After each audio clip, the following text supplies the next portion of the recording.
excited to be here. I'm just going to be really honest. I've never done this before. I've never been on a stage talking to 400 people, and I'm really nervous, so please take it easy on me. But what I can tell you is I am an optimizer, and I have learned a whole lot of really hard lessons over the course of my career.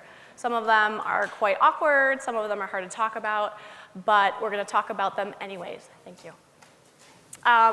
So I think as most of us know in this room, starting an optimization program, managing one, can be super challenging for a number of different reasons, whether it's budget cuts or lack of budget or lack of know-how or just simply trying to implement something that has never been done in an organization, and so on. So I think that there's, the reality is the major challenge, the main challenge that it really causes it to be so difficult, regardless of all of those other factors, is that what we do is we bring change to organizations. We change the way that organizations are thinking. We challenge everything. We question everything. And that can be really hard for people.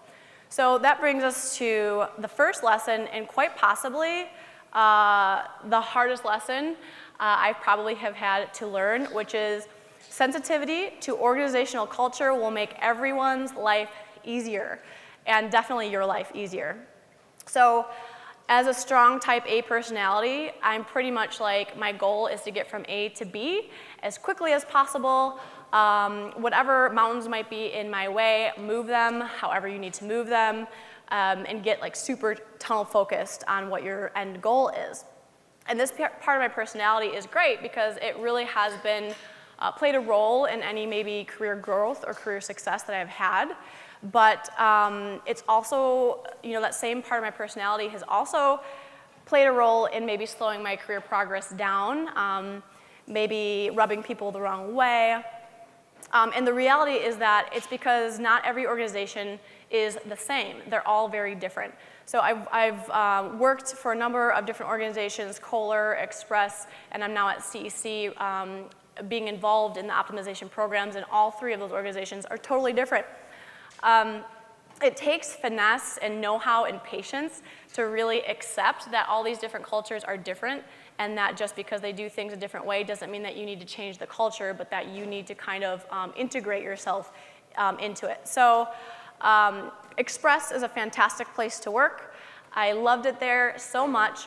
Part of the reason I think that I really liked it was because it's kind of a push hard, push fast, push often type of culture. Anybody here in retail will be well aware of that. And that was a natural fit for my personality. So when I moved over to CEC, which is where I'm at now, it really pretty much took being hit over the head to understand that that is not the way they roll, that's not their culture there. And I didn't really recognize the importance of shifting my communication and my approach on things for a while, and it made everything feel like an uphill battle. Every time I tried to do something at CEC, it just was really hard. And it's not that folks didn't necessarily trust A/B testing or didn't trust what we were doing. It's just that they weren't used to, their culture code is different. They're not used to the things that we might have done at Kohler or at Express. And there's very justifiable reasons. So an example of this is when I came to CEC, I came in kind of hot and heavy with this Express culture, and was really excited to jump in and get stuff done. And there were some obvious testing wins. And one of them that we had a lot of data for was some form iteration. There are a number of different form fields on the form, and there were two fields that we didn't really need. They have always been there. The company always had them on there, but we didn't use the data that we got from them, and it caused more fallout. So I moved forward with this, building this test out and getting ready to launch it. We were going to remove the two form fields. Right before we launched, some folks had gotten word that didn't know that we were going to be testing this, and they panicked and they got so upset, and they're asking all sorts of questions like, how is this going to affect our back end? How is this going to change our systems? We've never done this before. Are we even allowed to do this? All of those questions make sense, and I had already done the research on a lot of those questions, so I knew the answer. But my mistake was that I didn't get other people involved. I didn't make sure that everybody knew what we were doing, and I didn't make sure people were comfortable with what we were doing. And the big problem with that is that now people were worried. They're like, okay, she's going to go rogue. She's going to do all these things that maybe we're not ready for, or maybe, you know, I don't want that to be done for various reasons. So I had to really take a step back, and it took a lot of time to kind of regain their trust, to know that, like, hey, I'm going to get everybody involved who needs to be involved. I'm going to do all my research. I'm not going to do things that's going to end up making your world harder. I'm here to partner with you to make your life easier. So I think it was a really hard, time-consuming lesson learned, but eventually I was able to gain back their trust.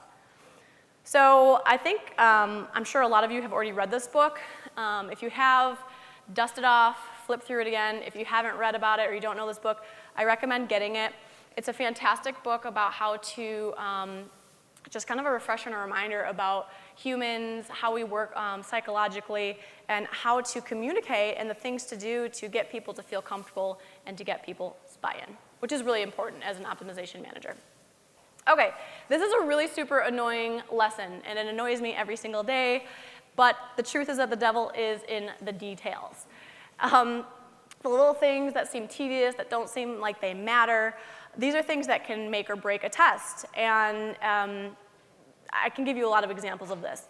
But the reality is that if we don't spend time in places that we really need to spend time to, regardless if it's annoying or not, it's going to end up costing you more in the end.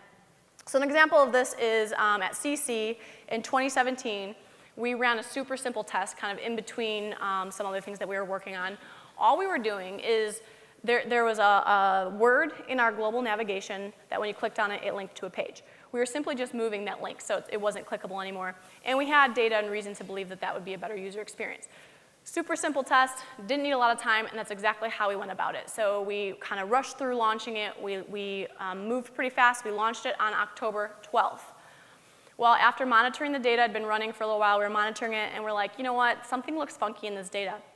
So we had to pause the test, do a bunch of digging, a bunch of research to see what was going on. Well, sure enough, even though this was a super simple test, something broke, and we weren't able to get some of the KPIs we wanted. So we had to spend some time, put the tagging in there. We did that. We relaunched on October 18th. So that's like 6 days now that we lost. Test starts running. We're monitoring it. Things are going okay. All of a sudden, we realize there's still something weird going on with the data, not only with the test we just relaunched, but now with a totally separate test that is not related to the test we just relaunched. So we have to pause the test, dig into it again, and what we found is that in our haste to get the test relaunched, we didn't take the time we needed into some really simple details, which is basically choosing a GA metric. And I'm just going to show you how simple this was. So for those of you who don't work in Optimizely, this is a screenshot of part of a test setup in Optimizely. And let's see if I can get this working. Oh, there we go. So literally all you need to do right there is you click the drop down and you click the GA dimension. So what that means is what we do is we actually extract the data out of our A/B testing platform, and we conduct analyses on our own so that we can like dig in deeper to it. So we need to set this dimension here so that our data goes into our GA platform. The kicker is that all of your tests, you have to set this dimension, and each test that's live, you can't have the same dimension, or you're basically just kind of muddling both test data together. So, you know, this takes, what, a second to click and pick a number. But we didn't take the extra few minutes we should have to make sure that that number wasn't being used elsewhere, and it really messed up the data. So now we have a whole bunch of messed up data for 2 tests. Luckily, we were able to salvage the test that was completely separate from the one that we had been working on. We were able to salvage the data for that test. But for the one that we had just relaunched, the data just was no good. We couldn't do anything with it. So we had to put in the right dimension. We had to relaunch, and we were able to relaunch on the 20th. So that's about, I mean, that's like 2 business weeks lost. If we had just taken a few more hours, or even a day maybe, to make sure that we were launching it correctly the first time, we would have been way ahead of ourselves, and instead we lost 2 weeks. So definitely pay attention to the details regardless of how small they may seem. Okay, this lesson is kind of an uncomfortable one, especially if you're sitting next to your boss, so sorry bosses. But the reality is that if it's not backed by data, it's probably not going to work. There are, you know, legitimate reasons for testing things that aren't backed by data. Personally, I think that there are few and far between reasons to do that, but I do know people who have done that and do that, and they're successful with it. And also, we have to be very flexible to organizations and the highest paid person in the room and what they are needing from us as well. But to make an impact on your bottom line, it's really important that your optimization, your testing queue, is a majority of data-driven tests. Every organization that I've worked for, they all pretty much have the same thing. They all kind of go through the same process of somebody really kind of wanting to test an idea that they have or a personal preference. And the results are pretty much the same. It's just kind of ends up being a waste of time. So the scenario is something like this. Someone who maybe has some level of authority, they have an idea or a concept that they want to go after, and then somebody somewhere else doesn't want to do that. So for example, while I was at Express, there were certain folks on the brand team who really wanted to show the quality of the products, of the clothing that they were selling. And to do that, they wanted all of the images on the site to be much bigger than they currently were. So on the category page, which is the page that shows all of your products, they wanted to make all those images larger. The creative team, they were not on board with that at all because it would take hours upon hours of work, a lot of money. It was a huge project. They have thousands and thousands of images. So they didn't want to make these bigger, and they kind of said, why are we trying to solve for a problem that there's not? Let's leave it. So they brought the testing team in to kind of solve and say, hey, who's right, who's wrong, which way should we go? So we ran the test, and the test, it's not a particularly bad test. It was testing, what's the right number of images to show on the category page. The problem is that it didn't stem from a problem that our users were telling us that they had. It stemmed from two groups of people internally who kind of wanted a certain result to appear, and that's where you kind of run into challenges. So the results of the test basically backed up both sides of the theory. When we showed larger images on the category page, there was less product on the page. So you did see less people click through it, which supported the creative side of things that they did not want to implement larger images. But there was no connection to a loss of revenue by doing that. So that really supported the brand team in saying, we can totally make these images larger.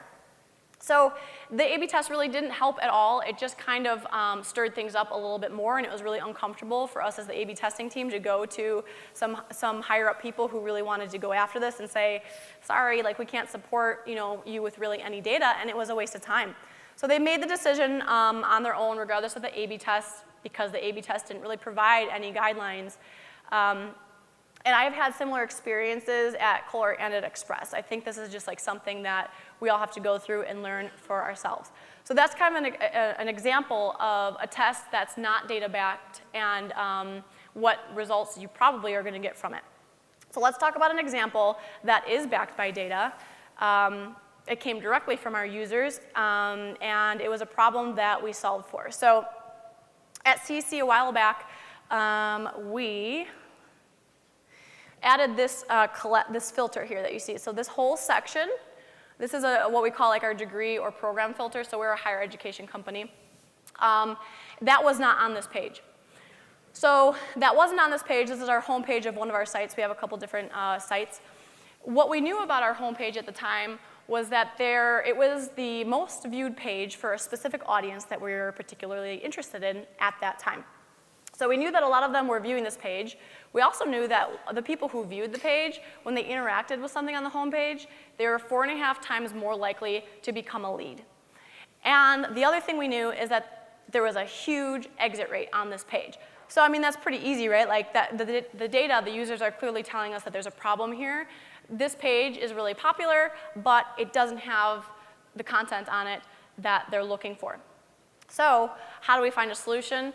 Well, the data told us that this particular group of users were really interested in understanding what programs we offer and if we have a program that fits their needs. We also knew that this filter, which was on other pages of the site, it wasn't on the home page, we knew that they really liked this, they interacted with it well, and that it had a lot of positive results from it. So, I mean, we have our problem that was really simple. The problem is we need to offer better content on the home page that they're interested in. And the solution was quite simple too. We already know they're interested in this. So we put them together. We put a collapsed version of the filter, the degree filter, on the home page. We started gently. We started with the desktop version only on one of our sites. And we just tested it out. This gave people a very direct route to where they wanted to go. And it was a smash. So we did really well. We saw a plus 345% increase in lead conversion amongst a whole bunch of other KPIs. We always look at a ton of KPIs, but I'm not going to go into all that detail. It was a huge success. So we then replicated this on mobile, another huge success. Then we took this and we implemented it on our sister school site on all desktops, and that was a success as well. So, I mean, it's so much easier when you go after the data and you let the data tell you what to do and what you need to fix. It's so much easier, and you have a much better chance of getting the results that you really want. Okay, this lesson, I'm really glad I have this in here because a lot of speakers have touched on this already. Quantitative and qualitative data are necessary for exceptional results. So in this day and age, I don't need to sit here and convince anybody that numbers are important. Everybody knows that, and everybody accepts that. But what's really interesting is that there's still a lot of people in a lot of organizations that don't accept that qualitative data is important, and maybe they just don't take the time to make it important because it is a lot of work.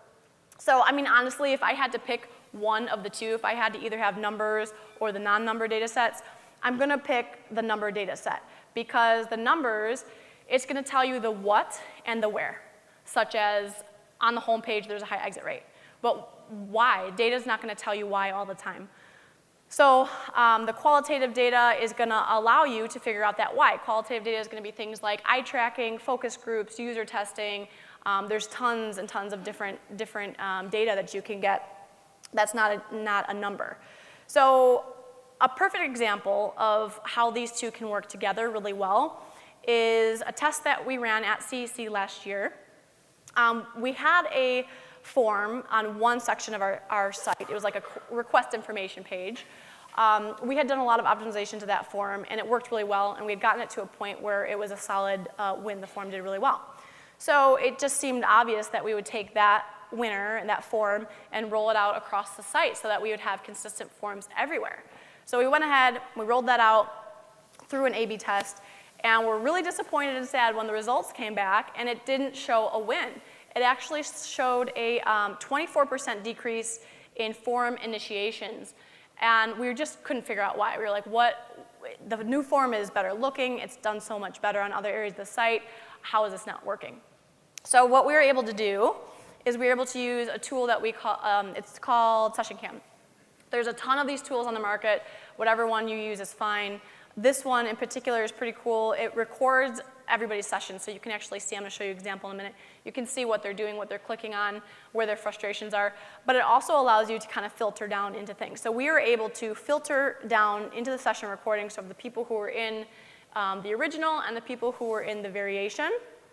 And we found a very obvious pattern in the original that was not in the variation.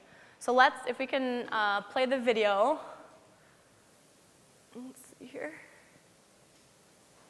Okay, so this is the actual user.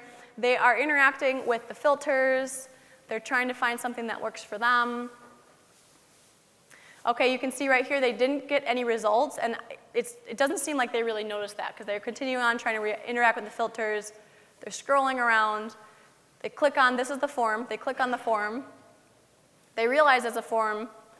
They scroll around again, and now they exit. So we saw this pattern over and over and over again in the original, but not in the new form. So what we concluded was that users actually didn't have a good experience in the original form, because what was happening is they were thinking that drop-down, the first drop-down in the form, was actually another way to filter results. So they would interact with the drop-down, they would try to filter results, and then they quickly realized this is not helping them, it's not a form, they don't want it, and they would abandon the form and move on. The new version differentiated itself from the degree filter enough that people didn't have to question it, they knew it was a form, so they didn't interact with it unless they really wanted to. So we would have never found this out without qualitative data, and we would have stuck with that big red form that I don't think I have to tell any of you why we didn't want that on the site anymore. And the new design, we were able to have solid evidence that it was a better user experience. Without qualitative data, we never would have known that. Can we go back to the slide? Thank you. Oh, okay, wait, let's go back. Okay, next is a really, really fun and the last lesson learned. Curiosity did not kill the cat, and now this is the proof. This is my fur baby, Miss Muffin. She has an attitude, just look at that face. And the thing is, she's super curious. She makes very questionable, very dangerous decisions all the time simply because she's so curious. And she's still alive and well, so that is your proof that it won't kill you. But my point here is that this is kind of like a lesson I think I've been learning for years, but really just recently, and I would even say in the last few months or weeks, it's really been very clear to me and obvious to me, and I didn't really notice it before. So curiosity is something that leadership in particular really notices. I mean, everybody will notice it, but leadership, it really helps you stand out. You know, I may have been kind of that, and probably still am, that person that's kind of annoying because I question everything. Like, well, why are we doing it this way? Why have we always done it that way? Okay, this is really good, but could it be better? But I think the point is that maybe I didn't get the timing of those questions right, but the fact that I cared enough to think about it and ask those questions is what stood out. You know, when you really are curious about something, you think about it, you focus on it, like, what's wrong? What's the problem? How can I fix it? How can I learn more? And you come up with a solution, and then implementing and acting on that solution is the value there. So, you know, earlier in my career, when I was starting to learn about A/B testing, I had a lot of awesome people in my life, and I feel like super blessed about that, like mentors and people who were kind of showing me the ropes and teaching me things.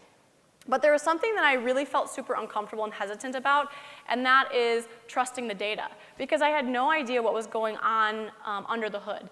So I was given this data, this tool gave me this, you know, this result that I'm basically supposed to take and make really big business decisions on. But I don't know how we got to that data. Is it accurate? Is this really the way we're supposed to do it? Should we test to make sure that we're working correctly? So that curiosity brought me to do a lot of research. And, you know, stats and all that stuff, it's interesting to me now. It wasn't at the time, so I really had to push myself to learn and kind of figure out what was going on there. And I did a lot of research, and I quickly found out that there's no right or wrong answer. You know, some people feel strongly that it should be this way, others feel strongly it should be that way. There's lots of gray area. But what I learned was enough to know that for certain organizations and for certain tests, there's different models that can be used. So one example, this is t-test, one-tail and two-tail t-test example. A million examples out there if you Google it. But I wanted to show you this example because when I was at Kohler and Express, they have massive amounts of traffic. And so we were able to utilize really whatever model we wanted to without, you know, issues meeting confidence. So at those organizations, the two-tail test worked really well. That requires more traffic because what it's doing is it's showing you the confidence of a win and or of a loss. So whichever way it goes, you're going to know the confidence of that result. The one-tail t-test is only going to show you confidence of a win. For CEC, we don't have as much traffic as those other organizations, and one of the main challenges that they had when I walked in the door was that they could never meet confidence for most of their tests. They were using our testing tool platform, the reporting platform for that. And the reality is I was an immediate value to them just by walking in the door because I had taken the time previously to figure this out and to learn it. And I was able to say, oh, guess what? I've been through this before. We can try out these different models, and we ended up building a whole different way to come and get our analytics. We pulled it out of the testing tool, and we went ahead and we went with the one-tail t-test approach. Now, I mean, I'll be the first to say that this isn't necessarily the perfect fit for everyone or for every test we do. There are other more accurate methods out there, but we have proven time and time again that this is working for us right now really well, because when we take the A/B test winners and we roll them out, we actually do multiple pre-post analyses and keep an eye on it over time to ensure that we are actually realizing the results that we expected from the test. And so that's kind of proved to us that this works really well for us, at least for the time being, and we've seen a lot of success from it. Okay, so that's it. Thank you guys very much.